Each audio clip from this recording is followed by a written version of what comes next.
Hey guys, this is Prachi Singh Thakur. बेशक Indians को movies देखने का बहुत शौक होता है, बट स्टिल ऐसी काफ़ी सारी डिटेल्स होती हैं जो मूवी देखते टाइम मिस कर देते हैं। मेरे साथ भी ऐसा होता है, तो it's a normal thing.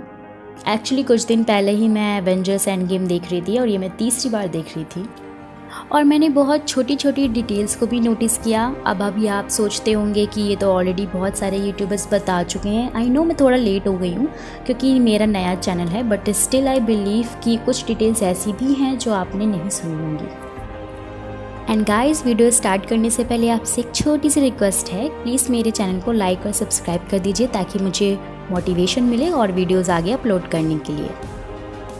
Thanos के स्नैप करने से आधे लोग ही नहीं बल्कि आधे पेड़ पौधे और जानवर भी गायब हो गए थे। हमने देखा था कि क्लिंट अपनी बेटी को जब धनुर्विद्या सिखा रहा होता है, उस टाइम बैकग्राउंड में बर्ड्स के चहचहाने की बहुत आवाज़ आ रही थी, बट जैसे ही उसकी फैमिली गायब हुई थी वैसे ही चहचहाने की आवाज़ भी गायब हो गई थी। देन बाद में स्कॉट की तरह मैंने भी नोटिस किया था कि जब प्रोफेसर हल्क स्नैप करके सबको वापस लेकर आता है तो उस टाइम बर्ड्स के चहचहाने की आवाज़ भी वापस आ जाती है। क्या आप लोग जानते हैं टोनी स्टार्क को टाइम ट्रैवल का जो आइडिया मिला था वो पीटर की एक छोटी सी गलती की वजह से मिला था।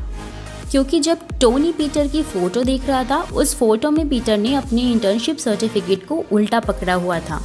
तभी टोनी अपनी एआई को कमांड देता है। वो बोलता है, this time in the shape of Mobius strip inverted please.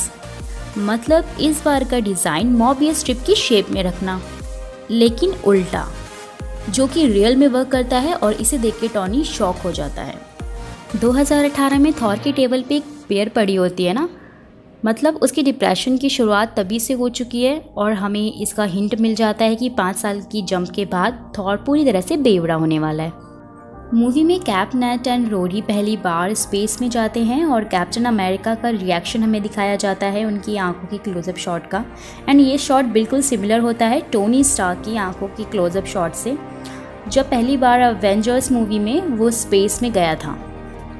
Thor Ragnarok में हल्क बोलता है कि अर्थ पे सब उससे नफरत करते हैं, इसलिए वो वहाँ पे नहीं जाना चाहता, लेकिन इस मूवी में उसका अंदाज़ा एकदम गलत साबित हो जाता है। क्यों? वो ऐसे क्योंकि सामने Captain America, Black Widow and Ant Man के बैठे होने के बावजूद भी लोग सिर्फ हल्क के साथ ही फ़ोटो खिंचवाते हैं। 2018 से लेकर 2023 सिर्फ थॉर ने ही नहीं बल्कि कॉग ने भी ऐसी फालतू पटे निकाला था। क्योंकि जब कॉग वीडियो गेम खेल रहा होता है तो उसकी बॉडी पे हम जो हरा हरा सा देखते हैं उसे मॉस कहते हैं, यानी कि काई, जो केवल उन्हीं पत्थरों पे जम जाती है जो बहुत टाइम तक ऐसे फालतू में एक ही जगह पे पड़े रहते हैं।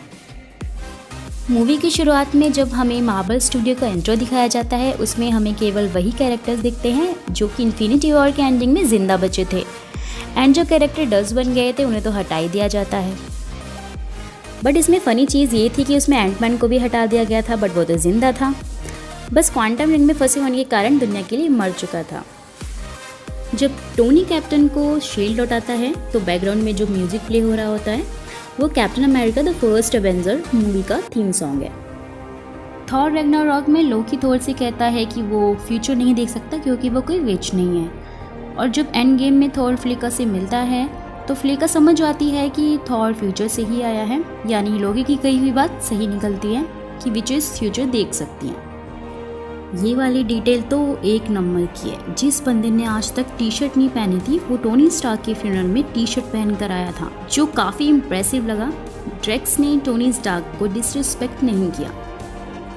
थॉर सिर्फ अपनी एक ही आंख में आई ड्रॉप डालता है क्योंकि उसकी दूसरी आंख साइबरनेटिक आए हैं, जो कि उसे रॉकेट ने इन्फिनिटी वॉर में दी थी। जब थैनोस अपनी शिप से एवेंजर्स कंपाउंड पे अटैक करता है तब उस टाइम पे एंटमैन खुद को छोटा कर लेता है। नॉर्मल स्पीड में तो ये शायद ही आपको दिखाई दे, बट आई एम 100% श्योर कि अगर आप स्लो मोशन में देखेंगे तो ये आपको ज़रूर दिखाई देगा कि किस तरह से वो अपने आप को श्रिंक करता है ताकि उसे कम से कम डैमेज हो। जब कैप्टन सारे स्टोन्स को वापस अपनी जगह रखने जा रहे होते हैं तो उस टाइम पे अगर हम बैकग्राउंड में देखते हैं तो एवेंजर्स का हेडक्वार्टर जो तबाह हो चुका होता है वॉर में, उसे ठीक करने का प्रोसेस चल रहा होता है। जैसे कि आपने 2012 की एवेंजर्स में देखा ही होगा कि जब लोकी आयरन मैन को स्टार्क टावर से नीचे फेंकता है तब उसे अपना सूट पहनने में काफ़ी ज़्यादा टाइम लग जाता है। वही एवेंजर्स एंड गेम में हमने देखा था कि टोनी स्टार्क जब उसी जगह से कूदता है तो उसे अपना सूट पहनने में काफ़ी कम टाइम लगता है, क्योंकि वो सूट 2023 की टेक्नोलॉजी से बनाया गया था। तो इस सीन में आप देख ही सकते हैं कि किस तरह से जायंट मैन ने थेनोस के काफ़ी सारे सोल्जर्स को अपने पैरों के नीचे कुचल दिया था। जैसा कि हम सब जानते ही हैं कि थेनोस ने यूनिवर्स का बैलेंस बनाने के लिए हर प्लैनेट से आधे लोगों को गायब कर दिया था। वो हर जगह बैलेंस देखना चाहता था, इसलिए उसने 6 बच्चे अडॉप्ट किए थे, जिसमें से 3 लड़की और 3 लड़के थे। प्लीज़ मेरी वीडियोस को लाइक और सब्सक्राइब कर दीजिए।